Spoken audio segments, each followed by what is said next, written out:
como é bonito ver o carinho que os trabalhadores têm pelo presidente Lula, né, Zaratini? Tantos investimentos que estão sendo trazidos de empresas aí para o Brasil. A gente noticiou semana passada a Novo Nordisk, a farmacêutica, Mercado Livre, agora a Nissan, ontem mais quase 3 bilhões aqui para o Brasil.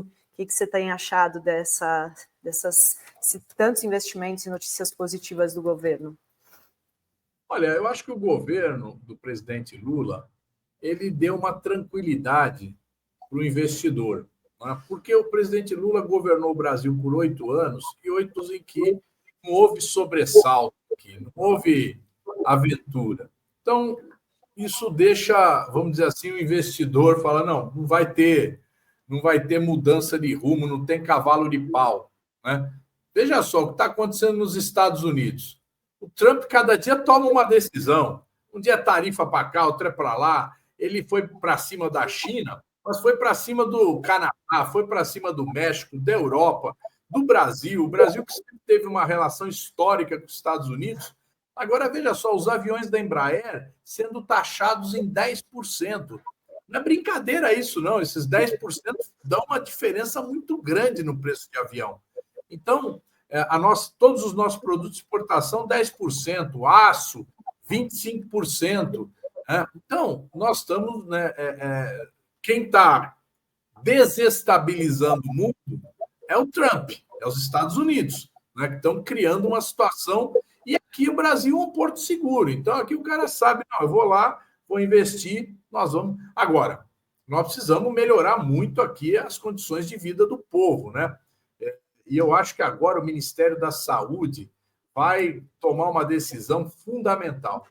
Vamos fazer com que avance as cirurgias, né, os exames, os especialistas, né? E, para isso, o Ministério vai ter que tomar uma decisão importante, que o SUS público, né, ele já não está comportando isso. Então, vai ser necessário contratar médicos, exames e cirurgias na iniciativa privada para diminuir a fila, né? Então, eu acho que é uma decisão bastante importante que o Ministério da Saúde está tomando e que vai ter uma resolutividade muito grande, né? Nós vamos conseguir atender essa população que está numa fila de espera.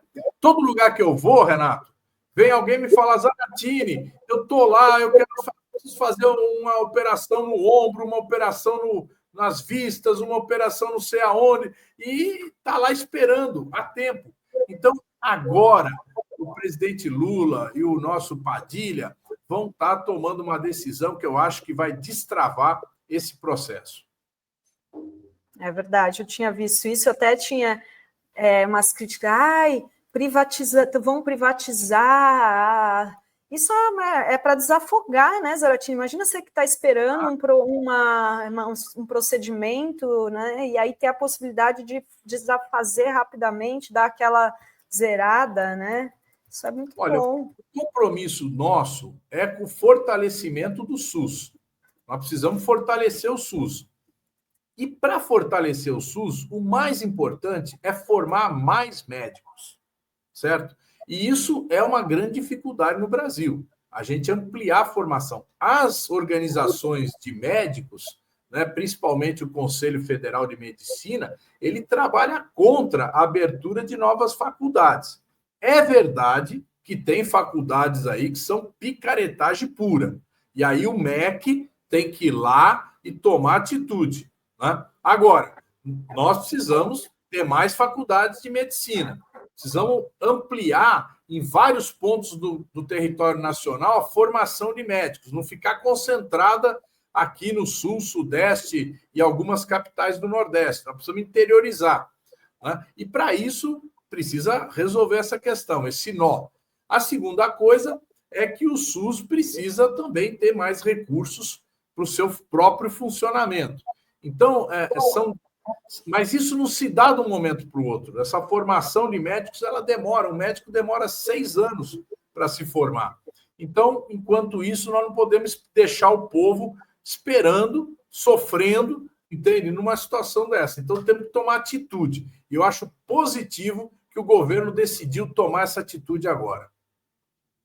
Zaratini, a gente estava falando ontem, antes de você chegar, do processo da anistia aí, e da suposta proposta do Temer para o Xandão, para o Supremo, para que haja uma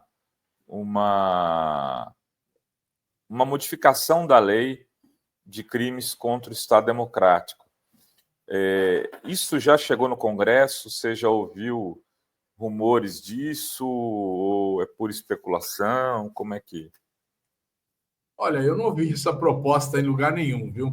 Estou ouvindo você falar agora, é a primeira vez que eu ouço, né? Mas, meu modo de ver, nós temos uma lei, pode ter suas imperfeições, mas é uma lei que pune aqueles que atentarem contra a democracia, contra o chamado Estado Democrático de Direito. O que teve no 8 de janeiro foi o fim de um processo golpista que iniciou em 7 de setembro de 2021, certo? Veio todo o período das eleições com a tentativa de descredenciar as urnas eletrônicas, já para ter um argumento para uma possível derrota, e depois toda a armação golpista com os acampamentos, com os atentados à bomba em torres de transmissão, com a tentativa de explodir o aeroporto de Brasília, né? Com a tentativa de invasão da sede da Polícia Federal em Brasília, né? Tudo isso era um processo. E agora nós ficamos sabendo da Operação Punhal Verde e Amarelo, cujo objetivo era assassinar Lula, Alckmin e Alexandre Moraes. Então, existiu uma trama golpista, tem documentos de como eles agiriam depois de recuperar o poder, quer dizer, depois de tomar o poder com o apoio dos militares. O que aconteceu? Por motivos que a gente ainda vai saber muitas coisas mais para frente, as forças militares não entraram em campo, não deram apoio à tentativa do golpe de 8 de janeiro. Então, 8 de janeiro, aquela massa, o gado, né, foi para lá, para a Praça dos Três Poderes, fazer aquela agitação, criar o ambiente de caos em que justificaria a intervenção militar. Mas a intervenção militar acabou não ocorrendo e eu acho que a maioria do comando militar do Brasil optou por não entrar numa aventura que não teria respaldo sequer a nível internacional, muito menos aqui internamente. Hoje, né, a população tem clareza disso. 52% querem o Bolsonaro preso, né? A maioria quer a condenação. 61% da população acha que as penas ou são adequadas ou deveriam ser maiores ainda. Então, a população brasileira tem clareza de que golpe não é bom, certo? Que ditadura militar não é boa. Então, isso está muito positivo. Agora, qual é o problema, no meu modo de ver? A militância bolsonarista é muito organizada em atuar na internet e atuaram pressionando individualmente os deputados para que assinassem aquele requerimento de urgência. A nossa militância não atuou. E a nossa militância fica falando na própria bolha, todo mundo é sem anistia, mas nós precisamos ir para cima deles. Nós precisamos ir no WhatsApp deles, dos deputados que assinaram, na rede social dos deputados que assinaram, para que eles retirem as assinaturas, para que eles não deem o voto, se for necessário votar. Né? Precisamos ir para cima do Hugo Mota, dos líderes partidários, para que a gente evite que esse projeto prossiga. Entende? Então, falta da nossa militância uma orientação, certo? Essa orientação é que está faltando. O que nós devemos fazer? E eu acho que a gente tem que ir para cima dos deputados e deputadas que assinaram esse requerimento e dos líderes dos partidos que têm deputados. Você vê ali, 90 deputados do PL assinaram, mais 4 do Novo, até aí tudo bem, não tem surpresa, né? E dos partidos do chamado Centrão, né? Uma parte é bolsonarista e que a gente sabe que assinaria, que são mais ou menos uns 40, né? Uns 40 deputados que a gente sabe que estão lá no União Brasil, estão no PP, estão no o MDB, o Osmar Terra, por exemplo, é do MDB. Ele vai assinar. Não adianta a gente ficar imaginando que ele não vai assinar. Não tem enquadramento ali que faça o Osmar Terra não assinar, né? Agora, tem uns 100 deputados, mais ou menos, que não deveriam ter assinado, porque são da base do governo. Então, nós temos que fazer um trabalho, né, sobre esses deputados lá na rede social deles, para que eles recuem dessa posição. E dos líderes desses partidos, para que eles também não aceitem que entre em votação esse projeto. Projeto que a gente nem sabe o que é, né? Porque o Bolsonaro falou anistia ampla, geral e restrita, né? Outros falam, não, é a moça do batom, outra é a velhinha da Bíblia, né? Bom, ninguém nem sabe o que é o projeto. Eu acho que essa discussão ela tem que ser resolvida no judiciário, certo? Nós já temos lei. Aqueles que se sentem insatisfeitos com a condenação têm que recorrer, né? Provar a sua inocência, né? E recorrer da pena, né? O Supremo propôs, inclusive, um termo de ajuste de condutas, que uma parte não aceitou. Tem uma parte que está presa que não quis. A própria moça do batom não quis fazer o acordo de ajustamento de conduta. Então, vamos para o julgamento. O julgamento ainda não terminou, ainda tem muita coisa para rolar no julgamento, tanto do pessoal do 8 de janeiro, como do Bolsonaro e a sua corja, que o julgamento começou agora, né? Então, tem chão para andar. Agora, Zaratini, tudo bem, eu acho que as pessoas têm que ir lá, incomodar na rede social e tal, mas nós somos governo, né? O governo podia chamar esses deputados para conversar. Não está sendo feito esse trabalho? O que acontece com essa articulação política que não enquadra esses deputados? Ou não tem mais como enquadrar? Ou não temos base mesmo? Ô, Renato, eu acho que a gente tem que botar na cabeça uma coisa. O Congresso, e principalmente o Centrão, é de direita. O nome é Centrão, mas é de direita. Eles não são a extrema-direita bolsonarista, mas eles são de direita. O governo, quando fez acordo de que eles viessem para a base, de que eles participassem com cargos no governo, o governo, naquele momento, não colocou essa questão, certo? Então, esses deputados falam, não, mas isso eu não acordei, né? É necessário que o governo faça um trabalho, deputado por deputado, com os líderes, principalmente agora, né? Essa ideia de enquadramento, isso não existe. Isso não existe. Vamos acabar com essa conversa. Isso não existe na política. Nem na política dos partidos stalinistas existe isso, porque quando o cara era enquadrado, se ele não tivesse de acordo, ele saía do partido, certo? Então, a não ser que a pessoa tivesse mentalmente algum problema de submissão, né? Mas se o camarada não concordasse com a diretriz do partido, podia ser o partido mais centralizado do mundo, ele saía do partido. Então, não é uma questão de enquadramento, é uma questão de convencimento, de debate político, né? De mostrar para esses que assinaram que eles estão, em primeiro lugar, prejudicando o processo democrático brasileiro, porque vão dar aval a uma tentativa de golpe, né? E, em segundo lugar, prejudicando a si próprios, porque na medida que eles fortalecem o bolsonarismo, eles perdem voto para os candidatos bolsonaristas. Olha só, o PT, o campo da esquerda, é o mesmo, faz tempo, certo? Quem que diminuiu nesse processo todo? O centro. O PSDB desapareceu, o MDB virou um negocinho desse tamanho, certo? O DEM, o PFL, ao longo do tempo virou DEM, do DEM já virou União Brasil agora já vai juntar com o PP, EPRPP, todos esses... A crise se dá no campo, no centro, que eles é que perderam espaço para a direita. E quanto mais eles... vamos ajudar aí para não atacarem a gente na rede. Quanto mais eles fazem isso, mais eles perdem espaço político, porque os bolsonaristas avançam eleitoralmente em cima deles. Verdade, né? Eles são os mais prejudicados com a ascensão do bolsonarismo e da extrema-direita, né, Zaratini? É só você olhar o mapa do Congresso. Tá todo mundo perguntando aqui, todo mundo, mas muita gente aqui da comunidade, da situação do Glauber Zaratini.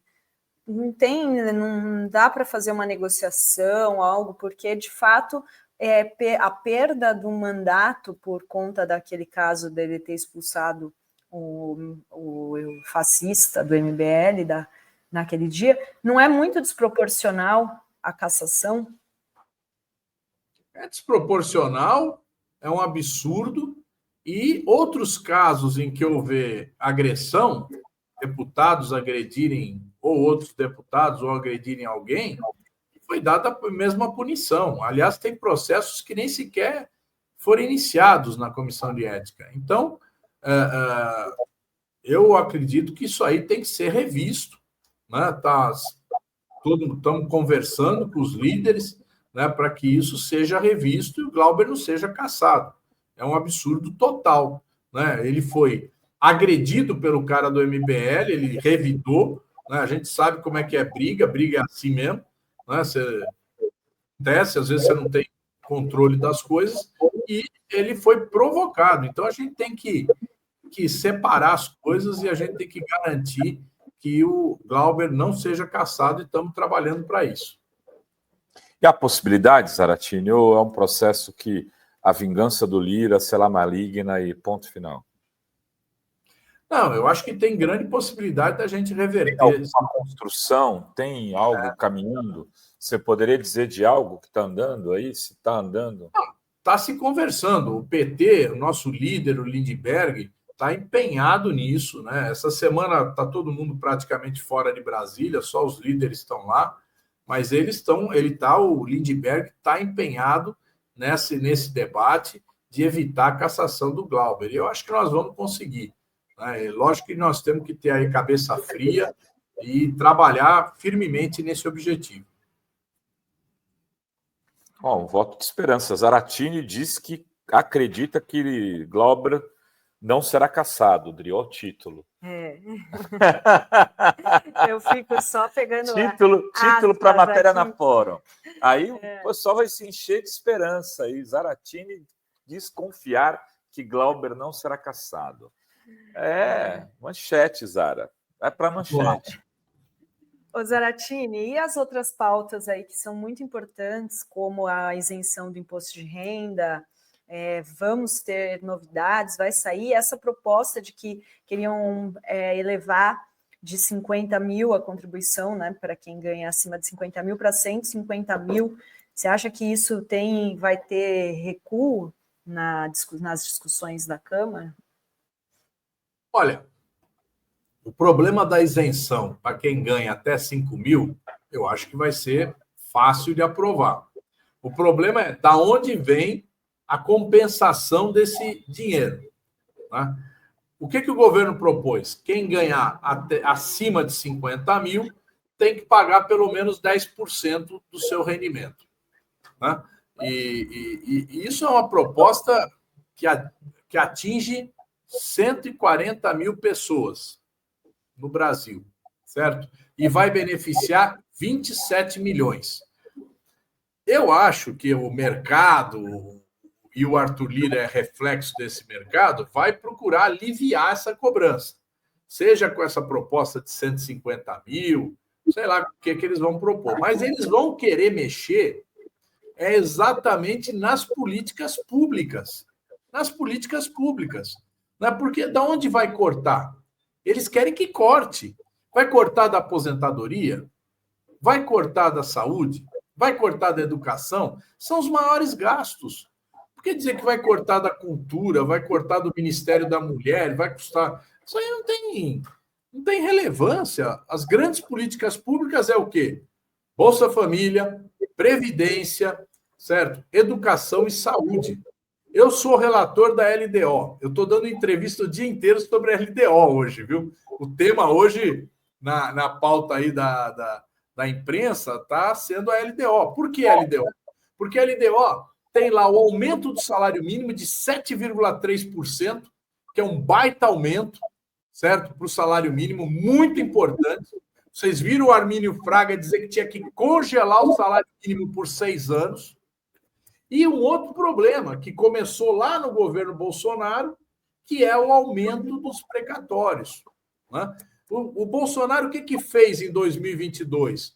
Ele aprovou uma PEC jogando o pagamento dos precatórios para frente, né? Empurrando, criando uma bola de neve. Ganhamos a eleição. Em 2023, o Haddad pagou os precatórios. Pagou todos que estavam devidos. E hoje os precatórios estão em dia. Hoje está todo mundo recebendo no fluxo normal. À medida que julga, entra na lista de precatórios, os precatórios que entram até junho são pagos no ano seguinte, certo? É assim que funciona. Isso está acontecendo. Agora, vai chegar em 2027, pelo cálculo do próprio governo, a margem de verbas, de recursos para chamadas despesas discricionárias vai estar reduzida a quase zero. O que são as despesas discricionárias? São os investimentos e são custeio de programas que o governo faz, como, por exemplo, o Auxílio Gás. Né? É um programa que não é obrigatório, é discricionário. Né? É uma decisão do governo. Então, é evidente que vai ter que ter uma solução para a questão dos precatórios. Agora, imagina você, se nesse imbróglio do imposto de renda, o Arthur Lira falar, não, eu vou cortar de programas do governo. De qual programa? Não vai sobrar nada, certo? Porque já é poucos programas. E nós temos que ter uma política de desenvolvimento no país, desenvolvimento econômico e desenvolvimento social. Porque não existe também desenvolvimento econômico sem desenvolvimento social. Como é que nós vamos crescer com o número... Já está faltando engenheiro no mercado. Não tem engenheiro, não tem técnico. Então, como é que o país cresce? Como é que nós vamos melhorar o atendimento se não tiver mais médicos? Então, nós precisamos investir em educação fortemente. Não tem outro jeito. É uma necessidade do desenvolvimento do país. Eu não estou aqui nem discutindo aqui política educacional em si, se paga melhor o professor ou não. Nós temos que colocar recurso na educação para o país crescer. É outra ótica, Renato. O Brasil tem a condição de ter um crescimento chinês, mas nós precisamos nos preparar para isso. Com democracia, viu? Mas aí o que fazer? Mas lá tem democracia também, Aratini. Sai desse discurso aí. É uma democracia eleitoral. Vem cá, lá na China... É democracia que não é liberal, não é democracia do mercado. É um outro tipo de democracia. Eu me refiro aqui à democracia eleitoral, quer dizer, ao voto, a possibilidade de troca de governo, né? De partidos. Lá na China, o Partido Comunista Chinês é tão forte que os outros partidos são tão pequenininhos, né? Existem outros partidos na China, mas são tão pequenininhos que não existe a possibilidade de alternância. Aqui existe, né? Aqui é possível que a próxima eleição ganhe outro partido ou na outra. Essa próxima eu acho que é do Lula. Essa ninguém tira, né? É uma eleição que eu acho que está muito difícil de reverter a vitória do Lula. Falando em Lula, tem um fã do Lula aqui que está te mandando um abraço, diz que esteve contigo, que passeou pelo Congresso.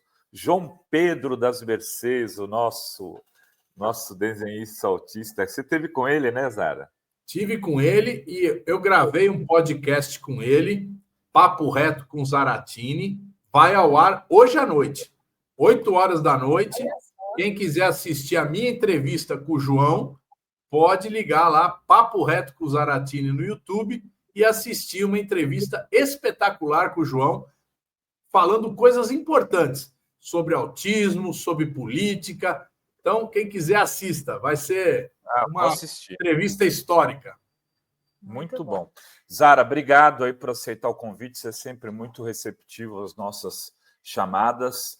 Boa sorte, bom descanso. Aí você vai dar imagino que você vai ficar off esses dias, né? Ou vai fazer... Cara, a gente está com tanta coisa aqui para fazer. Eu te falei aqui, eu sou relator da lei do orçamento, da lei de diretrizes orçamentárias, né? tem um projeto que eu vou apresentar aí sobre a possibilidade de usar recursos do fundo do petróleo para a gente investir no investimento brasileiro. Tem um relatório da lei que regulamenta o lobby no Brasil, que é um projeto da minha autoria, que está sendo votado lá no Senado, eu preciso olhar isso daí.